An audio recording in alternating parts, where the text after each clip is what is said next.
Time పోతాం అట్లా 4 అచ్చంతా లేస్తాము, కూర్చొని ఇట్లా కూర్చోము, ఆడంగా ప్లేట్ పట్టుకొని తినేసి బయటికి వెళ్తూనే ఉంటాం. అవునా కదా?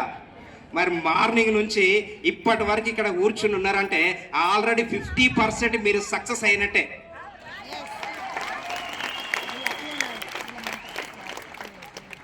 సో లక్ష్మీ నరసింహ సన్నిధిలో మనం కూర్చొని వింటున్నాం, చాలా శ్రద్ధగా ఓపికగా వింటున్నాం. సో మీ అందరికీ అతి తొందరలో ₹1,00,000 డిసెంబర్ నాటికి మీకు ఏదైతే గోల్ పెట్టుకుంటారో, సో ఈ రోజు కొత్తగా వచ్చిన పర్సన్ ఇట్లా, సో ఇందులో నువ్వు ఎంత కావాలంటే అంత సంపాదించే అవకాశం ఉంది. ఎందుకంటే నీలాగా అక్కడ కూర్చున్న వ్యక్తినే ఇక్కడికి వచ్చి సో ఇంత సామ్రాజ్యం క్రియేట్ అయింది. ఒక్క పర్సన్ తలుచుకుంటే మరి ఆ పర్సన్ నువ్వు ఎందుకు కావద్దు.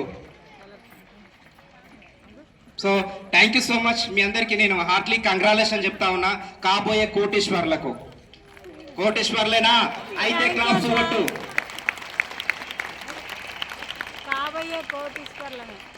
So thank you so much. నా పేరు వెంకటేష్ అండి. ఇబ్రహీంపట్నం, హైదరాబాద్ దగ్గర ఇబ్రహీంపట్నం మా విలేజ్. సో ఇబ్రహీంపట్నం, సో నేను అక్కడ ఈ బిజినెస్ రాకన్నా ముందు వేరే బిజినెస్ ఉండే నాకు. So I'm civil contractor in Telangana state. అంటే తెలంగాణ స్టేట్ లెవెల్లో ఆన్లైన్ లో టెండర్లు వేస్తుంటా సార్ నేను. మన ఊర్లో సీసీ రోడ్లు కావచ్చు, పైప్ లైన్లు కావచ్చు, కమిటీ హాలు, స్కూల్స్, బిల్డింగ్స్ ఇవన్నీ చేసే వర్క్ లేదు, కాంట్రాక్టర్లు ఉంటుంది కదా, లైసెన్స్ చేస్తా. అంటే మీకు అనిపిస్తుండొచ్చు మన ఊర్లలో సీసీ రోడ్ ఎస్టోల దగ్గర బాగానే డబ్బులు ఉంటాయి, స్కూల్స్ బిల్డింగ్స్ దగ్గర బాగానే డబ్బులు ఉంటాయి అని అనిపిస్తుండొచ్చు. కరెక్టేనా? ఎస్. ఒక చిన్న కంపెనీ మెయింటైన్ చేస్తున్నా, శ్రీ వెంకటేశ్వర కన్స్ట్రక్షన్ నా కంపెనీ పేరు. దానికి ఓనర్ ఇట్లా నేనే సార్. సో కూర్చున్న వాళ్ళకి, కొత్తగా వచ్చిన వాళ్ళకి చాలా మంది కనిపిస్తుండొచ్చు, ఈయన చాలా పెద్దగా మాట్లాడుతున్నాడు, లక్షల్లో ఇన్కమ్ సంపాదించేటట్టున్నాడు, ఈ సబ్బుల షాంపుల బిజినెస్కి ఎందుకు వచ్చిండు అని డౌట్ వస్తుందా? నాకు ఇట్లా డౌట్ వచ్చింది. నేను ఎందుకు వచ్చిండు నాకు ఇట్లా తెలియదు.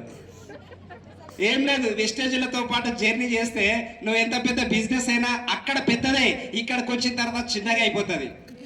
సో నా ఇన్కమ్ సుమారుగా 1,50,000 నుంచి 2 లక్షలు సంపాదించడం బిజినెస్ రాకన్నా ముందే.